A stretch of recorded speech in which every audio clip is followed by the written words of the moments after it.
Hello everyone, আমি প্রিয়াঙ্কা দে টাউটিরা। আজকে যে টপিকটা নিয়ে কথা বলবো সেটা হচ্ছে শ্রী শ্রী ঠাকুরের, অনুকূল ঠাকুরের একটা খুব সুন্দর কথা আছে যে তুমি যদি পজিটিভ নেশা করো তাহলে তোমার লাইফ সঠিক পথেই থাকবে। এবার আসি পজিটিভ নেশা মানে কি। পজিটিভ নেশা, নেশা বলতে যে আমরা শুধু নেশাই বুঝি যে কেউ ড্রিঙ্কস করছে, কেউ অ্যালকোহল নিচ্ছে, কেউ স্মোক করছে, সেটাই যে নেশা তা কিন্তু নয়। নেশা দু রকমের হয়, একটা হচ্ছে পজিটিভ নেশা, একটা হচ্ছে নেগেটিভ নেশা। নেগেটিভ নেশার মধ্যে এগুলো আসে যেগুলো আমাদের শরীর এবং মনে দুদিক থেকেই ক্ষতিকর, সেগুলোকে বলে নেগেটিভ নেশা। পজিটিভ নেশা কোনটা?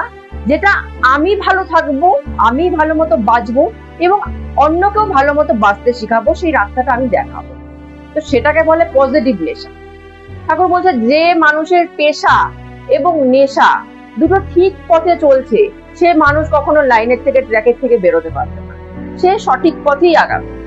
পেশা যেরকম আমাদের কেউ চাকরি করে, কেউ বিজনেস করে, কেউ ঘরের কাজ করে, সবারই পেশা আছে। যেরকম একজন ঘরণী, একজন স্ত্রী, হাউসওয়াইফ, তারও পেশা আছে, তাকে আমরা পেশা মনে করি না, কিন্তু ঘরের কাজ সব থেকে বড় পেশা।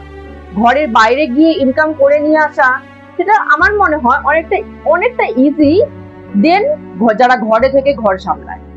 তাদের কাজটা প্রচুর কঠিন, তাদের কোনো ছুটি থাকে না।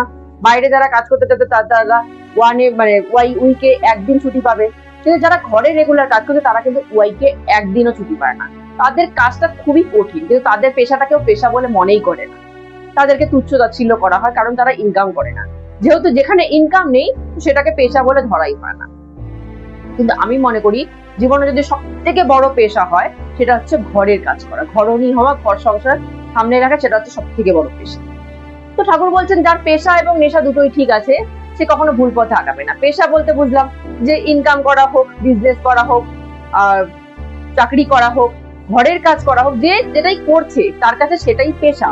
তো তুমি কিছু না কিছু করছো, তার মানে তুমি পেশাগত ভাবে যুক্ত আছো কিছুর সাথে, সেটা হলো পেশা। এবার ঠাকুর বলছে নেশা। নেশা বলতে কি বোঝায়? ভালো নেশা।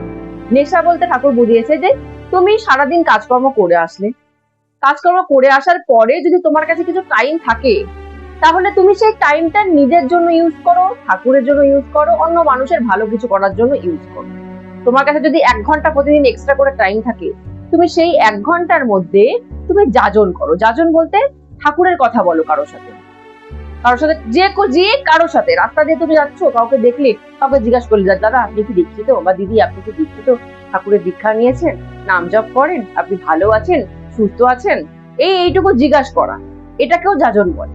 ঠাকুর বলছে তুমি এইটুকু জিজ্ঞাসা করো না। একটা মানুষকে যদি জিজ্ঞাসা করা হয় দিদি আপনি কেমন আছেন, দাদা আপনি কেমন আছেন, এটা বলতে কি আমাদের পয়সা লাগে? পয়সা লাগে না। এই কথার মাধ্যম দিয়ে বোঝা যাবে যে সে দীক্ষিত না দীক্ষিত না। অনেকে আছে দীক্ষা নিয়েছে কিন্তু ঠাকুরের উপর কোনো ভরসা নেই, ঠাকুরের থেকে সে সরে গেছে, দীক্ষা নেওয়ার পরও নামজপ করে না। তাদেরকে আবার লাইনে নিয়ে আসো, আবার ঠাকুরের প্রতি এমন কিছু বলো তাদের শ্রদ্ধা ভক্তি বাড়ে, ঠাকুরের দিকে দৌড়ায়, এমন কিছু করো প্রতিদিন। কাউকে তুমি পাচ্ছ না যাজনের জন্য, নিজেকে যাজন করো। নিজেকে যাজন করো মানে দেওয়ালকে যাজন করো, দেওয়ালের সাথে কথা বলো, নিজের সাথে কথা বলো, আকাশের দিকে তাকায় কথা বলো। এই কথা বলতে যখনই তুমি থাকবে তখনই দেখবে তোমার মধ্যে জ্ঞান বাড়ছে, জ্ঞানের আহ্বান হচ্ছে তখন।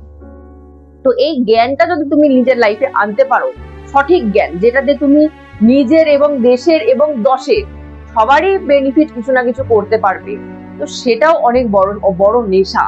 ঠাকুর বলছে এরকম পজিটিভ নেশার সাথে যুক্ত থাকো, যে আমি কারো ভালো করব, আমি যত টাকা ইনকাম করছি তার মধ্যে থেকে আমি কিছু অ্যামাউন্ট প্রতি মাসে যদি কিছু অ্যামাউন্ট কাউকে গরিব দুঃখীকে দান করতে পারি, সেটাও একরকমের নেশা। যে আমি কারো ভালো কাজ করব, সেটাও একরকমের নেশা। কেউ কোনো হেল্পের জন্য আসছে, তার পেছনে আমি আগিয়ে যাব, সেটাও একরকমের নেশা। ঠাকুরের কথা বলতে বাইরে বেরিয়ে যাব, কারোর সাথে দাঁড়িয়ে কথা বলবো, ঠাকুরের কথা বলবো, সেটাও একরকমের নেশা। নেশা বলতেই আমরা সবসময় ভাবি যে নেগেটিভ নেশা, না, ঠাকুর বলছে পজিটিভ নেশা রাখো। শুধু পেশা করলেই হবে না, শুধু ইনকাম করলাম, সংসার চালালাম, বাচ্চা মানুষ করলাম, নিজে ঠিক থাকলাম, হবে না। আমাদের নেশা মানে মানুষকে জাগানোর নেশা, মানুষের সাথে ঠাকুরের কানেকশন করার নেশা, যে আমি ঠাকুরের সাথে কানেকশন করেছি, আমি কতটা ইমপ্রুভ হয়েছি, আমাকে দেখে অন্তত পক্ষে তোমরাও ঠাকুরের সাথে কানেকশন হও, তোমরাও লাইফে কিছু ইমপ্রুভমেন্ট পাও। এই একটা নেশা, মানুষের জন্য কিছু করার নেশা, ঠাকুরের জন্য কিছু করার নেশা, এটা প্রত্যেকটা মানুষের ভিতরে থাকা উচিত। ঠাকুর বলছে শুধু পেশা দিয়ে হয় না, তুমি শুধু পেশাগত হলে তুমি একটা ভালো মানুষ হতে পারলে না, তুমি সারা জীবন সংসারে ঘানিয়ে টেনে গেলে, সংসারে সবার মুখে অন্নই তুলে গেলে, কিন্তু তোমার তো কোনো ভালো নেশা নেই যে অন্য কাউকে কিছু বাড়াতে আগিয়ে দেওয়ার চেষ্টা, সেটা তো তোমার মধ্যে নেই। তাহলে তুমি একটা ভালো মানুষ কি করে বলে? শুধু পেশা দিয়ে ভালো মানুষ, শুধু ইনকাম করলে ভালো মানুষ হওয়া যায় না, তার সাথে পজিটিভ নেশা করতে হয়। সেই নেশাটা যদি তোমার মধ্যে একবার ঢুকে যায় যে আমি মানুষের উপকারে লাগবো, কাজে লাগবো, আমি ঠাকুরের কাজে লাগবো, তো সেই নেশাটাই তাকে মুক্তির দিকে নিয়ে চলে যায়। শুধুমাত্র পেশা, ইনকাম, খাওয়া দাওয়া এটা কখনো মুক্তির দিকে, মোক্ষের দিকে নিয়ে যেতে পারে না। এই যে পজিটিভ নেশা, কারোর জন্য কিছু করার যে নেশা, এই নেশাটা মোক্ষের পথে নিয়ে যায়। সে ইনকাম তো সবাই করে, ঘরে তো খাওয়া দাওয়া সবাই করে, সবাই তো সংসার টানছে, তারা কি মোক্ষের দিকে যাচ্ছে? না, তারা আবার রিপিটেশন, মারা গেলে পরে আবার এই ধরাধামে কারো না কারো ঘরে জন্ম নিতে, আবার সে ভুক্তভোগী হবে সংসারে টানে।